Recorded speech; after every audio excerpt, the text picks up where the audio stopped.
Eis que Deus, mais uma vez, prova e comprova o seu amor para conosco.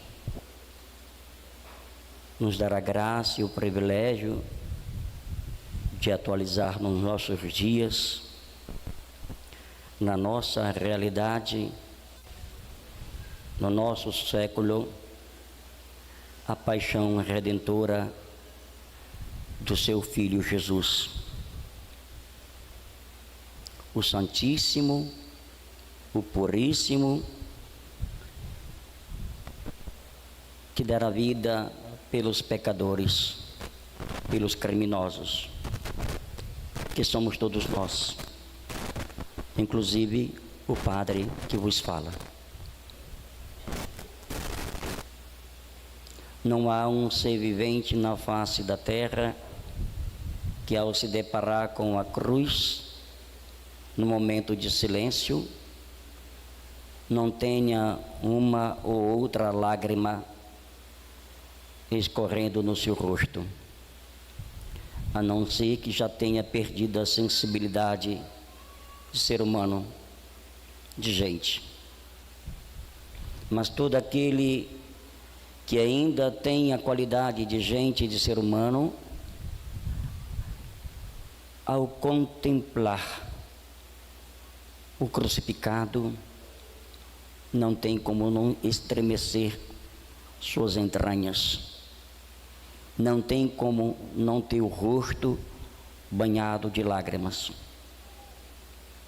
Eu, este vosso servo vosso, com 56 anos de idade e prestes a completar 25 anos de sacerdote,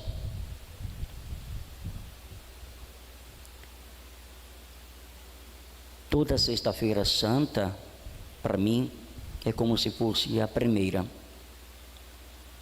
cheia de motivações, de emoção. Por isso, aqui e acolá, a voz embaçada, porque eu sei que o meu Redentor morreu no meu lugar. Porque eu sei que Deus encarnado na realidade humana morreu no meu lugar. Uma certa vontade de chorar. Não, isso não é de forma alguma estranho. É próprio de quem ama. É próprio de quem é simples, para quem é humilde e reconhece suas misérias que cravaram o Filho de Deus no lenho da cruz. E ao longo da narração da paixão, uma vez ou outra fechava os olhos, me portava lá para o Calvário, para este momento dolorido e sofrido do meu amado Jesus. E conseguia ver ali cada personagem, e que de uma forma indireta ou direta parece muito com cada um de nós. Mas antes de entrar na realidade das personagens, que de uma certa forma aqui e acolá iremos nos identificar com uma ou com outra, queria colocar alguns dados para que pudéssemos compreender quão sofrida foi a morte de Jesus. Na noite de ontem, quando celebrávamos a última ceia do Senhor, todos nós ouvimos a narrativa da ceia, em que Jesus instituiu a Eucaristia e instituiu também o sacerdócio. E na hora que Jesus está instituindo o sacerdócio, aparece alguém ali que passou imperceptível por muitos de nós, e que hoje, no momento da paixão, também se fez presente. Este alguém chama-se Satanás. O seu nome oficial chama-se Diabo, o pai da divisão. Quando Jesus passa o pão embebido para Judas, diz a narrativa da Quinta-feira Santa que o diabo apoderou-se de Judas. Eis, portanto, a presença do inimigo da humanidade, do inimigo da família, do inimigo da igreja, do inimigo da verdade, da ética, da moral e da vida, dos sacerdotes. Ele quis, portanto, fazer com que aqueles primeiros padres, diante do escândalo causado por um irmão, viesse a debandar-se. E outra passagem bíblica diz que quando o Espírito levou Jesus no deserto para ser tentado, o diabo deixa para que assim pudesse se manifestar no momento certo. E eis que na hora da paixão, ele também se manifesta. Manifesta-se quando Jesus está a orar lá junto ao Monte das Oliveiras, incentivando Jesus de desistir, de levar a termo o projeto de Deus, que por intermédio dele salvar a humanidade. Daí vem: Pai, se for possível, afasta de mim este cálice, mas se não, que eu beba. No momento escrito, ele foi covarde diante daquela multidão e deixando, portanto, um inocente padecer. Eis Satanás revestido na realidade das nossas covardias, diante da morte de muitos inocentes. E por que não trazer aqui a realidade do aborto, que aqui e acolá é pauta no nosso Congresso,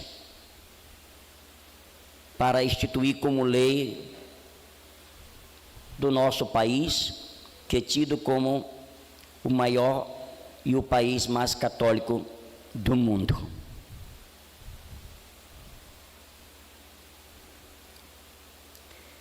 Estava presente também Satanás na frieza, na apatia, na indiferença de Barrabás. Enquanto o inocente dava vida para que ele pudesse ser liberto, quando o soltaram, ele não teve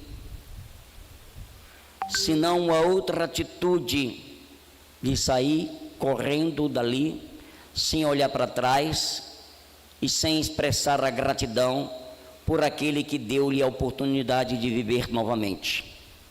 Eis Satanás revestido da realidade da ingratidão, da indiferença, da frieza. E ao se tratar de frieza e ingratidão, hoje, enquanto percorríamos de manhã cedo as nossas ruas, como meu coração doía de ver comércios abertos. Pessoas que depois, quando começam a sucumbir amorosamente, quanto à saúde e quanto à parte financeira, começa, portanto, a esbravejar contra Deus e perguntar: o que foi que eu fiz? E a resposta é: o que você não fez? Nenhum ato de respeito neste dia sagrado que o Senhor padece o suplício da cruz para mim e para ti e para nos salvar. Quantas indiferenças eu vi ao longo da nossa caminhada do encontro. Quantas pessoas passavam insensíveis, frias e calculistas, mas quando estão à beira da morte, o primeiro nome a vir nos lábios é: meu Deus.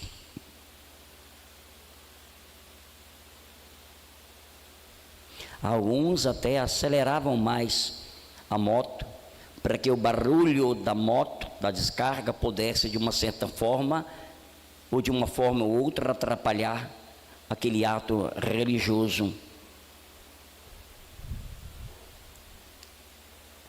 Eu vi mais sensibilidade, creio que a irmã, coordenadora da liturgia também comigo, vimos mais sensibilidade por parte daquele cachorro do que por parte de muita gente. Quem estava aqui deve entender. Apareceu do nada um cachorro que não saiu dali daquela cena em que Maria tomava no seu colo nosso Senhor Jesus Cristo. Ele cheirava um, cheirava outro, andava ali perto da cruz, olhava para um, olhava para outro. E assim eu percebi, sem querer ser grosseiro, ríspido, desumano com ninguém, mas vi um cachorro mais sensível, mais humano do que os humanos, que tiveram suas vidas salvas pelo Filho de Deus na cruz. Quantos converseiros, quantas brincadeiras. E como se não bastasse, ao se tratar de insensibilidade, estava eu no alpendre da casa paroquial, tomando um ventinho para que depois pudessem ali fazer um descanso para as outras cerimônias vindouras. De repente passa um carro fazendo barulho, tirando a serenidade, a santidade deste dia santo, coisa que no tempo da minha infância e da infância de muitos de vós não acontecia. Alguém fazendo propaganda de inauguração de uma loja. Que futuro tem esta loja? Que futuro tem estas propagandas? Se eu está espraguejando, padre, de jeito nenhum.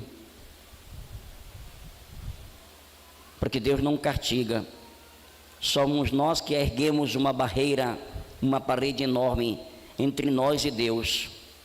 E não contemplando a face do Filho de Deus, nós nos perturbamos e entramos em colapso.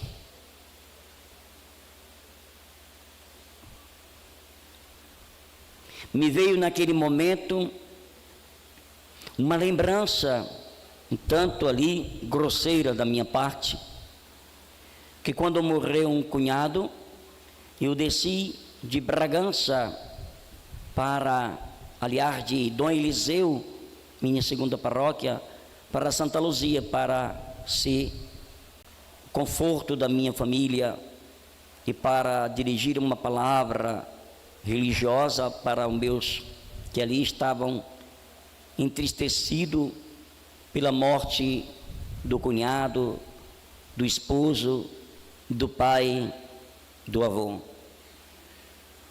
E de repente começa um pequeno carneiro que eu tinha trago como presente de um amigo para poder depois comer com os familiares, começa a berrar. Enquanto todos estavam a rezar, velando o corpo do meu cunhado. De repente sai lá de dentro o meu irmão, que agora recentemente morreu, e disse: padre, meu irmão, quem é o dono do diabo desse carneiro que está berrando não sei para onde? E eu disse: meu irmão, é o carneiro que eu trouxe para a gente comer, pois leve para a casa da mamãe. Eu associei um pouquinho a esta situação. Tirou a concentração, a serenidade daqueles que ali estavam velando o corpo do cunhado. Só que aqui não estávamos velando o corpo do cunhado, mas estamos velando o corpo do irmão, do Salvador, do Redentor da humanidade. A moral da história é: quando nós estamos de luto, nós ficamos abatidos, vestimos preto e passamos dias após dias entristecidos, sem força, sem ânimo e às vezes até mesmo sem coragem de rezar. Mas aos poucos nós estamos perdendo essa sensibilidade. Por isto muitos velórios têm comida e cafezinho. É assim que está se comportando a humanidade. Se eles não têm sensibilidade para com o próprio Deus que morre no teu, no meu, no nosso lugar, como há de ter sensibilidade para a morte de um simples conhecido? Sim, nós estamos perdendo a sensibilidade.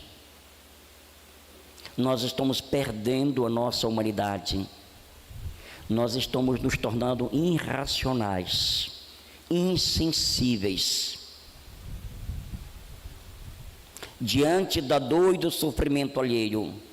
E quando estamos com o celular na mão, naquele momento da dor, do sofrimento do outro, traspassado por faca, armas qualquer, ou um acidente, a primeira coisa que nós pensamos, em vez de fazer uma oração, é fotografar e colocar nas redes sociais. É lamentável perceber que o ser humano está tornando-se animal e os animais estão tornando-se mais humanos do que nós.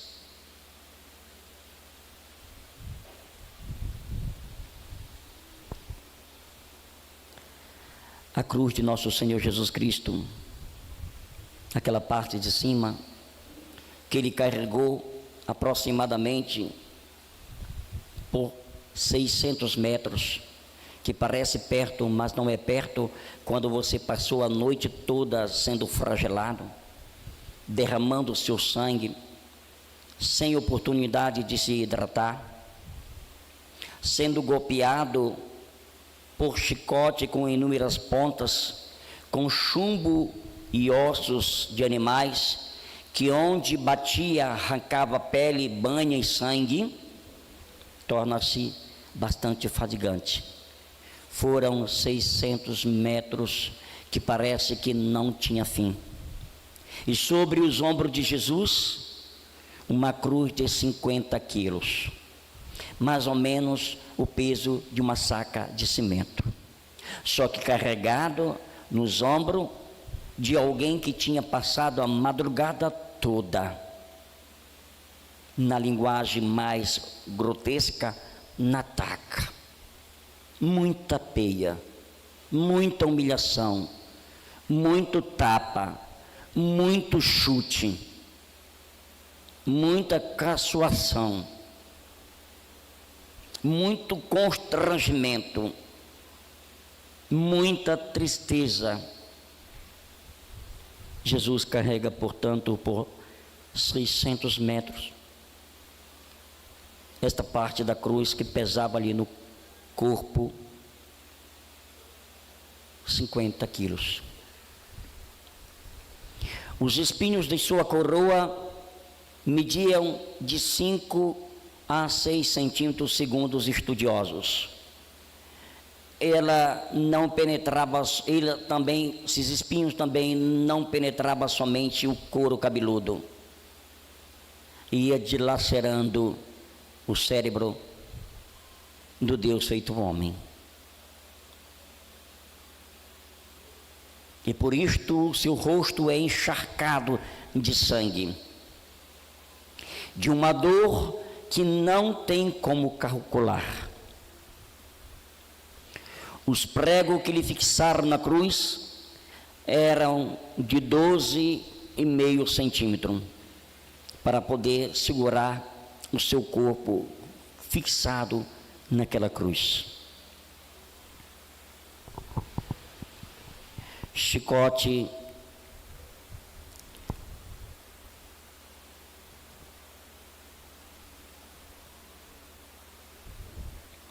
que tinha, portanto, as suas pontas de osso e metais cortantes,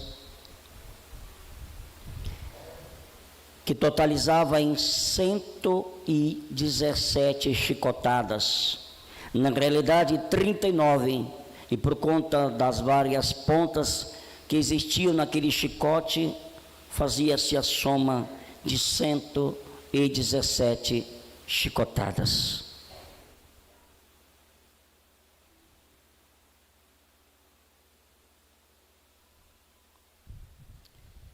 O Divino Mestre, que para pagar o meu pecado e o teu pecado, para que vivêssemos, ele morreu. Segundo os estudiosos, ele derramou 28.430 gotas de sangue. Estava já sem força, sem vida. Quem de nós teríamos a força para suportar tamanho suplício? Diante desta narrativa que eu vos faço, tomando ali de alguns estudiosos, a pergunta é: você teria a capacidade de suportar o que Jesus suportou? Por mim, por ti, por nós?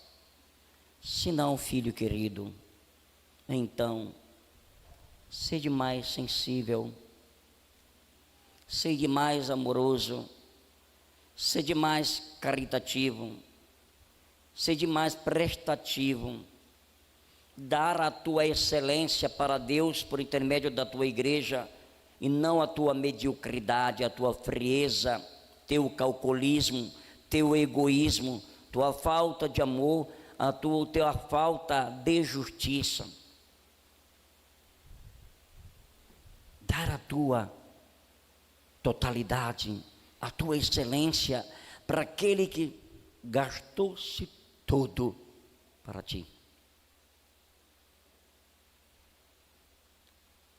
Existe uma história que uma certa criança passou na rua com um pássaro. E alguém perguntou: o que vai fazer com este pássaro? Eu vou cortá-lo, vou arrancar primeiro o bico, depois as asas, vou cortar todinho, depois jogar fora.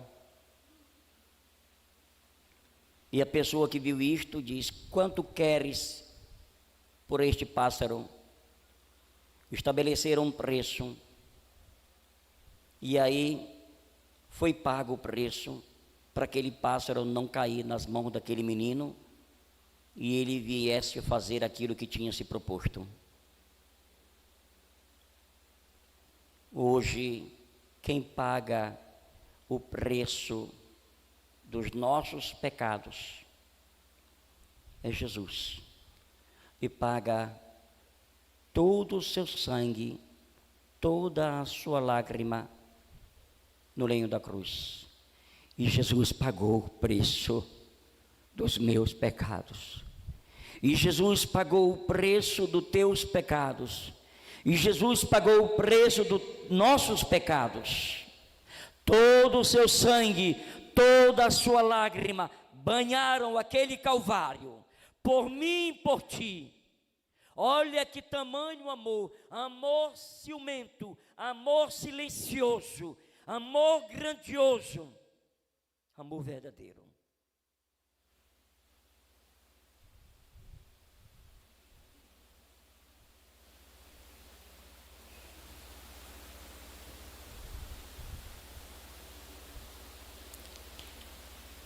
Vejamos as personagens desta narrativa da paixão, em que retrata a entrega voluntária de Deus feito homem para morrer no meu, no teu lugar, para nos dar a graça da salvação, tirar-nos da escravidão do pecado e das mãos de Satanás.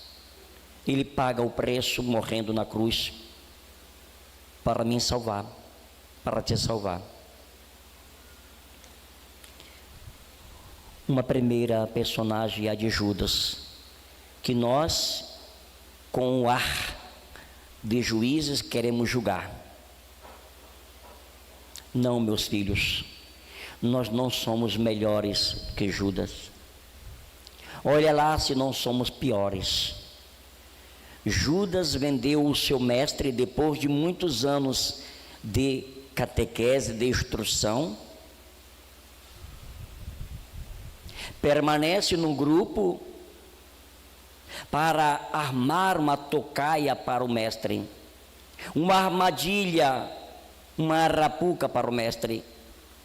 Quando percebe que o Messias, que ele tanto esperava, não era o Messias que Deus enviaria, o Messias que libertaria Israel na base do amor, da justiça, do acolhimento, do serviço.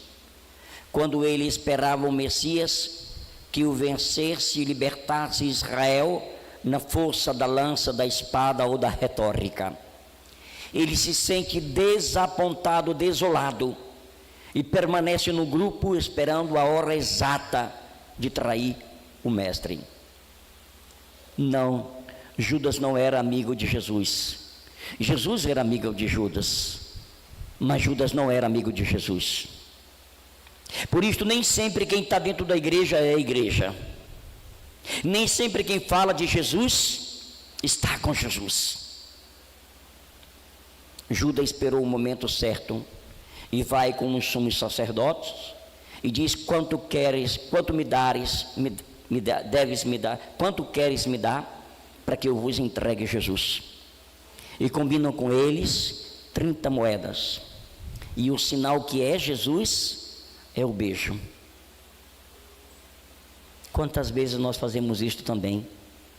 Beijamos e abraçamos as pessoas, dizemos que somos leais, que os amamos, que queremos bem, e nós o apunhalamos, nós o renegamos, nós o traímos.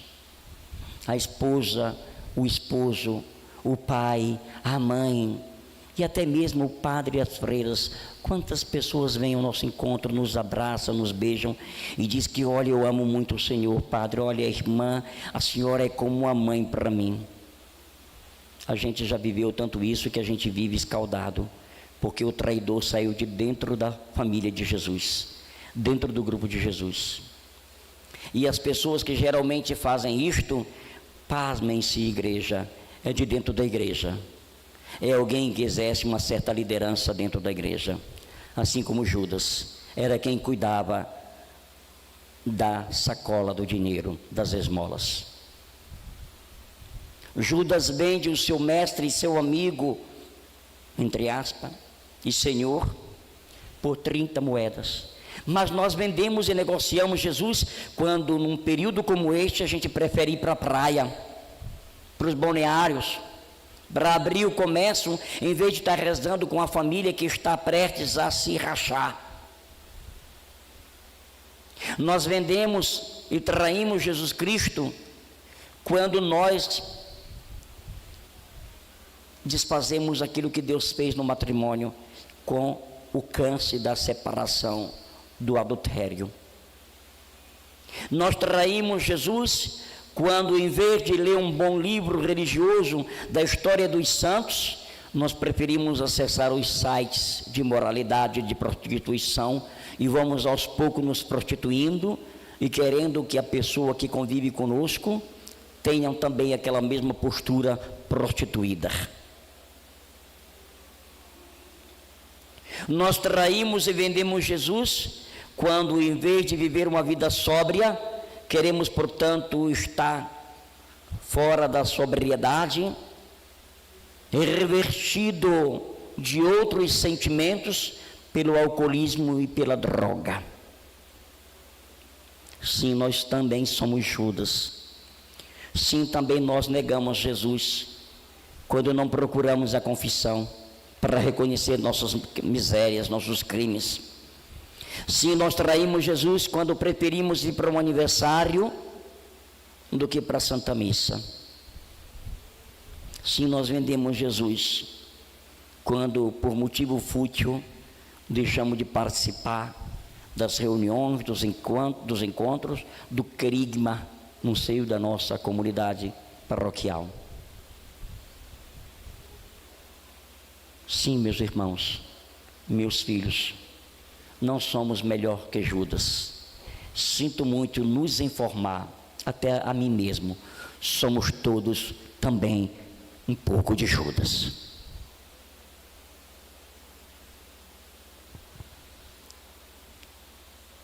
Uma outra personagem é Pedro. Eu irei para onde fores, Senhor, e se possível te darei a minha vida. Tu darás a tua vida por mim? Não cantará 3 vezes o galo, e tu irás, portanto, me negar. Eis que a profecia se cumpre. Quantas vezes também nós somos igual a Pedro, negamos a nossa fé, temos vergonha de andar com o texto na mão, de rezar o texto, de pendurar o texto nos nossos carros. Temos vergonha e calamos-nos diante das acusações contra a igreja e contra a Virgem Maria. Quantas vezes nós tomamos uma postura semelhante a de Pedro, negando, dizendo: eu sou católico, mas eu também não concordo, o Papa não me representa, a CNBB não me representa. Eu sou católico, mas eu não concordo com este padre, eu não concordo com esta freira. Você já deixou de ser católico há muito tempo, filho. Falta só fundar a tua igreja. Você também teve a mesma postura de Pedro, que diante da prensa, daquelas mulheres, daquele local, negou o mestre. Não conheço, nunca vi. Quantas vezes nós negamos também Jesus? Quantas vezes nós negamos que somos filhos de Maria, que Maria é mãe de Deus, que ela não salva, mas é mãe do Salvador? Quantas vezes nós deixamos os evangélicos, nossos irmãos à parte, equiparar Maria como qualquer mulher da face da terra, e nunca foi, nunca será. É Maria diferenciada.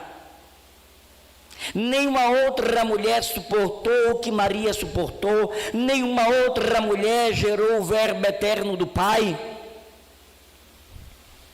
Quantas vezes nós negamos: não tem nada a ver eu ir lá no culto. Você prefere ir para o culto do que para a missa que está acontecendo na tua comunidade. Negas, portanto, tua fé, assim como Pedro. És covarde tanto quanto ele. Sim, meus irmãos, meus filhos, nós não somos diferentes de Pedro. A tentação é dizer: caramba, Pedro merecia uma taca. Todo o tempo perto do mestre, comendo com o mestre, fazendo milagre com o mestre, expulsando o demônio com o mestre, andando na barca com o mestre, andou sobre as águas a pedido do mestre, e ainda faz esta tolice. Não julgue. Eu, você, nós somos muito semelhantes ou pior do que Pedro. Negamos Jesus por um nada. Sim, negamos sim. Uma outra personagem é o galo. Quantas vezes nós também tivemos, por parte de padre e freira, coordenador de pastoral, movimento e grupo comprometido com a causa do reino, exercemos esta função de galo, alertando alguém do caminho errado que está percorrendo. E quantas vezes nós nos fazemos de surdo aos galos que o Senhor coloca no nosso caminho, na nossa estrada, na escola, no local de lazer, na pastoral, no movimento, no grupo, na nossa casa familiar. E nós achamos que é asneira, que é besteira, que é tolice. Não tem nada a ver. Uma coisa tão simples como esta, todo mundo faz, por que não eu? Sabe aquele conselho? Sabe aquele alerta? Olha, cuidado com esta companhia, esta menina não te serve, que ela já andou na mão da terra do tijolo todinha. Olha, este rapaz não te serve, que ele já famou todas as maconhas da terra do tijolo. E aí ele ou ela insiste em dar continuidade àquela vidinha medíocre e não ouve o galo cantar por intermédio daquele que está a lhe aconselhar. Quantas vezes nós achamos que era besteira? Não, é este padre, esta freira que é muito legalista, é muito cri-cri, muito conservador. Veja aí ela, até a cabeça é coberta. Veja aí ele, vestido de vestido preto. E assim a gente vai fazendo uma desculpa ou outra para não ouvir aquele que quer nos abrir os olhos das tolices, dos crimes, das falhas, dos erros, dos pecados que estamos, portanto, a decorrer.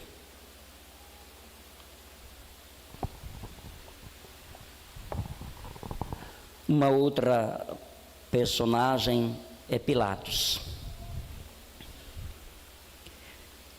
Nós lavamos as mãos diante de tantas situações de injustiça, quando votamos em candidatos corruptos, que estão comprometidos com sua conta bancária e não com o povo. Nós lavamos as mãos quando alguém fala mal de alguém e nós, portanto, adoçamos a conversa e dizemos: é isto mesmo, eu vi falar, me disseram, me contaram. E é bom que a gente tenha consciência que o diabo tem 3 secretárias: me disseram, me contaram, me falaram. E quantas vezes nós somos como Pilatos, lavamos as mãos diante dessa situação e não cortamos o barato do caluniador, do fofoqueiro, do leve-trás. Nós somos igual Pilatos, lavamos as mãos diante da injustiça, de pessoas que são mal pagas pelo trabalho que fazem. Nós lavamos as mãos diante da injustiça de uma pessoa que é penalizada por um crime que não fez. Quantos inocentes são presos e que depois de muitos anos recebe a sentença do julgamento como inocente, e que não estavam naquele local e que não cometeram aquele crime, e que muitos de nós sabíamos disso e preferimos acovardar-nos como Pilatos, que tendo uma mesma autoridade de dizer o que eu escrevi está escrito, poderia dizer: não, pode soltar o homem, eu não vejo culpabilidade nenhuma nele, pode soltar e vão para casa, vão procurar o que fazer. Não, ele ficou, portanto, a dialogar com aqueles criminosos, e Satanás ali estava. Como? Com aqueles que gritavam: crucificam, crucificam. Sim, depois de uma certa idade descobri, era Satanás que possuía aquelas pessoas que queriam banir o Filho de Deus do meio deles. Por quê? Porque a pregação dele era árdua, mexia e tocava na ferida daqueles que eram legalistas e que falavam de Deus e em nome de Deus faziam barbárias.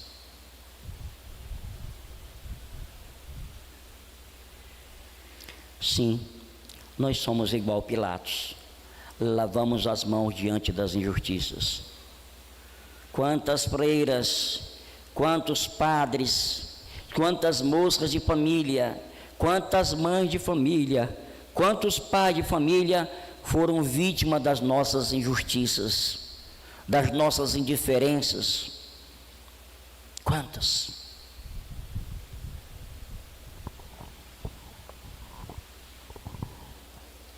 Uma outra personagem é José de Arimateia. Assemelha-se muito a muitos de nós. Discípulo no anonimato, medroso, covarde. É do oba-oba, mas não faz nada. É só de longe, é só às escondidas. É o discípulo do noturno. Quantos de nós somos assim? Caminhamos anonimamente na igreja. Seguimos Jesus Cristo anonimamente na igreja, porque não queremos nos comprometer, porque não queremos passar por constrangimento ou perseguição por causa da igreja, por causa do reino, por causa do Cristo. Quantos de nós somos assim, como José de Arimateia e Nicodemos, covardes? E começamos a inventar 1001 desculpa. Não, eu não sou de nenhuma pastoral, de nenhum movimento, de nenhum grupo, porque quem está lá dentro do grupo é pior do que eu. Você não está dentro do grupo, mas faz certas barbárias que não é do conhecimento do homem, mas Deus tem conhecimento. Discípulo anônimo, discípulo covarde, somos aqui e acolá todos nós. Medrosos, frouxos, não temos coragem de dar a cara a tapa por causa de Cristo e por causa da igreja. É aquele que fica calado quando alguém está falando e vai aos poucos coçando o nariz, gafinhando os dentes, cutucando o ouvido e vai aos poucos saindo. Discípulo covarde, dissimulado, somos nós quando nos portamos desta forma. Uma outra personagem que não é personagem, mas é, portanto, algo que está presente também naquele momento de suplício do Senhor.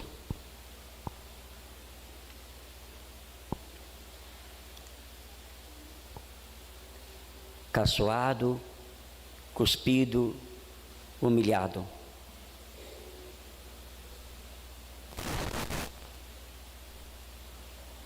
Jesus é despido e suas vestes é dividida entre aqueles que o faziam mal. Mas uma veste dele, que segundo a narrativa era um tecido único, eles não tiveram coragem de rasgar. Pastorais, movimentos, grupos religiosos, religiosas fazem o que eles não tiveram coragem de fazer. Quando nós nos dividimos, quando nós damos ouvido para o leve trás, para as fofocas, para as mentiras, e quando vem ao nosso lugar alguém, já está todo mundo armado e com a cabeça feita sobre aquela freira, sobre aquele padre, sobre aquela senhora, sobre aquele senhor, sobre aquele jovem.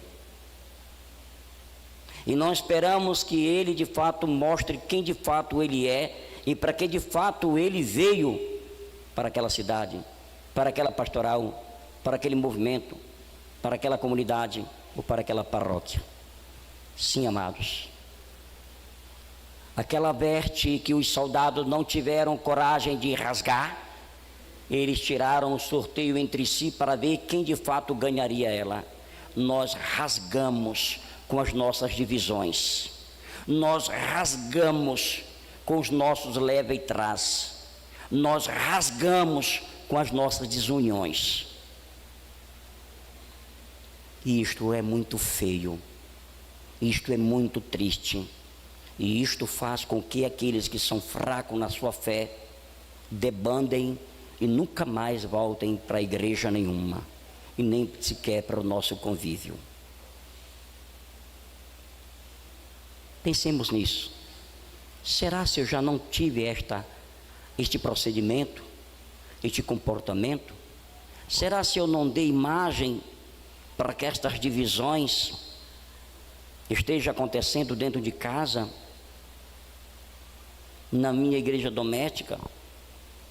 lá na escola onde eu trabalho, alguém querendo sobressair diante daquele professor, daquela professora, para tirar lucro com o diretor,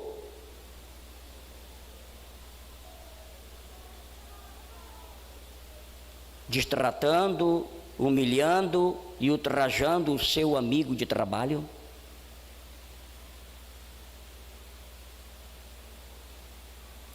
Será que dentro da igreja também não agimos desta forma?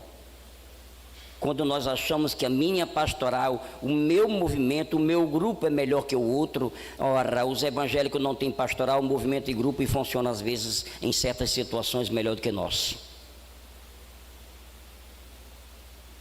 Quando nós não temos esta pastoral de conjunto, de mãos dadas, para a edificação do reino, e na conclusão de tudo tem um grande mosaico com o rosto de Cristo, não daquela pastoral, não daquele movimento, não daquele grupo, nós estamos, portanto, agindo de uma forma diferente daqueles soldados, rasgando, dividindo as vestes de Cristo.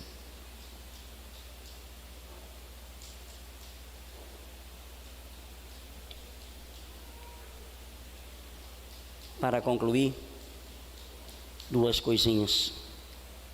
Jesus diz, aliás, três coisinhas. Quando Jesus disse, Eloi, Eloi, lama sabachthani, meu Deus, por que me abandonaste? Naquele momento ele olha para o céu e diz aos estudiosos que Deus fez isto para ele. Virou as costas, não para o seu filho, mas para aquilo que estava cravado no seu filho, o pecado. Por isto tomemos consciência, Deus ama o pecador, mas abomina o pecado. E não há maior dor do que você ser dividido, afastado da pessoa amada. E aquela dor dilacerou o coração de Jesus, porque o Pai com o qual ele tinha intimidade, e qual clamar por ele, ele vira o rosto e Jesus fica confundido. Assim diz alguns estudiosos. Diz também alguns estudiosos que quando Jesus diz eu tenho sede, ele não tinha sede de água, ele tinha sede de alma, da minha alma, da tua alma, da nossa alma, que está prestes a cair na mão do demônio, e a gente não está tomando consciência disto. É da minha alma, é da tua alma, é da nossa alma, que o Filho de Deus tem sede.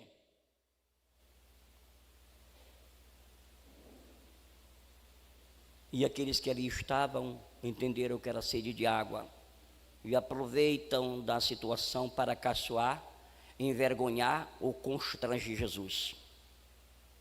Na antiguidade, os banheiros masculinos eram um perto do outro e não tinha papel higiênico. Usava-se, portanto, uma vara, e na ponta da vara tinha uma esponja que era embebida no vinagre, numa vasilha com vinagre. Lá, depois de fazer as suas necessidades, passava-se, portanto, esta vara embebida de vinagre para fazer ali a sua higiene. Segundo alguns estudiosos, para humilhar Jesus, na hora que ele pediu sede, disse que estava com sede, puseram na boca do filho de Maria, do esposo da igreja, do Salvador da humanidade, esta esponja que era utilizada para a purificação de quem tinha feito, portanto, a defecação.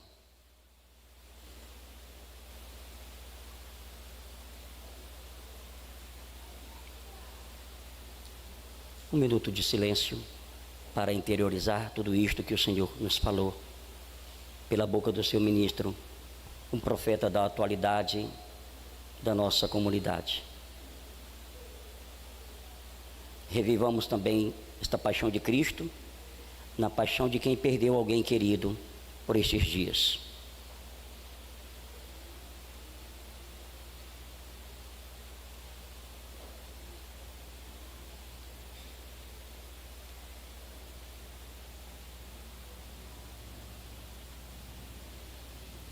E agora, como Jesus, digamos juntos: Pai, em tua mão eu entrego.